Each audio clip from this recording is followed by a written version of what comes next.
السلام عليكم ورحمة الله وبركاته. أهلا بيكم معانا في جروب الدعم النفسي لأسر الاحتضان في مصر. وهنبدأ معاكم برنامج اسمه كبسولات الدعم النفسي. كبسولات الدعم النفسي عبارة عن فيديوهات قصيرة بتتناول مواضيع عن الدعم النفسي لأسر المحتضنين. أول كبسولة النهاردة اسمها كبسولة التصالح مع جروح الماضي. يعني ايه التصالح مع جروح الماضي؟ اي اسرة كافلة قبل ما تاخد قرار الكفالة بتكون مرت بظروف كتيرة. احيانا الظروف دي بيكون مرتبطة معاها مشاعر زي الحزن، زي الفقد، زي الألم، زي الإحباط. وبعدها بتاخد قرار الكفالة فبتعتقد ان هي بدأت صفحة جديدة، وكل الصفحات اللي فاتت خلاص راحت واتمسحت. الحقيقة الصفحات اللي فاتت دي ما اتمسحتش، بتبقى لسه موجودة ولكن بتبقى مستخبية. يعني ممكن المشاعر دي تطلع في اي لحظة من اللحظات. فلازم مادام انتوا خدتوا قرار الكفالة لازم تحاولوا تتصالحوا مع جروح الماضي او مع المشاعر السلبية اللي كانت في الماضي، عشان ما تنغصش عليكم حياتكم بعد كده.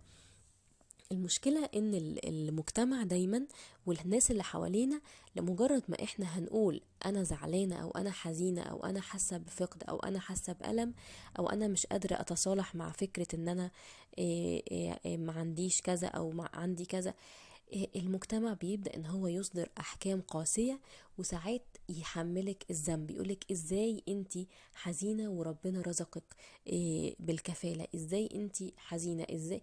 واحيانا من غير ما المجتمع يتكلم الام نفسها هي اللي تبدأ تحس بمشاعر الذنب الوهمي، اللي هو ازاي انا ازعل، انا مش من حقي ان انا ازعل بعد ما ربنا اداني ابن بالكفالة او بنت بالكفالة. مش من حقي ان انا ازعل، مش من حقي ان انا اعيش مشاعر الحزن او الفقد او الالم او الاحباط، مش من حقي. فالمفروض ده غلط. الحزن او الاحباط او الفقد او المشاعر دي كلها دي رحمة من ربنا. نفتكر قصة سيدنا محمد صلى الله عليه وسلم. اما ابنه ابراهيم توفاه الله، سيدنا محمد صلى الله عليه وسلم بكى ودموعه نزلت على ابنه، فهم سألوه ايه ده يا رسول الله؟ قال لهم دي رحمة.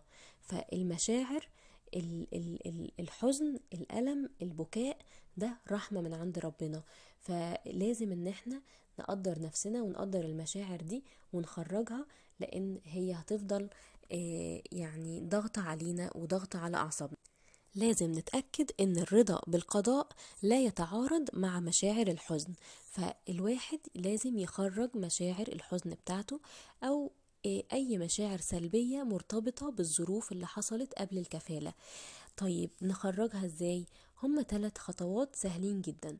اول حاجة نعترف ان احنا عندنا المشاعر دي، اللي هو نقول انا حاسة بالحزن نتيجة كذا كذا، انا حاسة بالألم نتيجة كذا، انا حاسة بالاحباط نتيجة اللي حصل كذا كذا كذا، انا حسيت زمان بكذا. فاعتراف بالمشاعر دي اول خطوة في العلاج. تاني خطوة في العلاج ان انا اقول لنفسي اتس اوكي، ده طبيعي، ده طبيعي ان انا احس بالحزن، ده طبيعي ان انا احس بالألم، ده طبيعي ان انا احس بالاحباط. لان طول ما انا حاسة ان ده غلط وانا ازاي حسيت بالاحساس ده وان انا كده مش راضية بقضاء ربنا، ده بيزود المشاعر اكتر مش بيقللها. فمجرد ما انا بقول لنفسي عادي وطبيعي مفيش مشكلة ان انا احس الاحساس ده، فبطمن وببقى مبسوطة. رقم 3، يبقى أول حاجة نعترف بالمشاعر. رقم 2، نعترف يعني نتقبل المشاعر وإن هي حاجة طبيعية وبتحصل. آخر حاجة إن احنا نديها وقتها. المشاعر دي بتاخد وقت وتروح، مادام أنا معترفة بيها ومتقبلاها هي فقط بتاخد وقتها وبتروح. سواء بقى إن أنا يعني هعمل شوية تمارين نفس، هكتب، هرسم، هتكلم مع أي حد من صحابي، هتكلم مع زوجي أو زوجتي، المشاعر دي هتروح ومش هتنغص علينا حياتنا بعد كده واحنا مع ابننا او اسرتنا الجديدة بالكفالة. اشوفكم ان شاء الله في الكبسولة اللي جاية. اشوفكم على خير.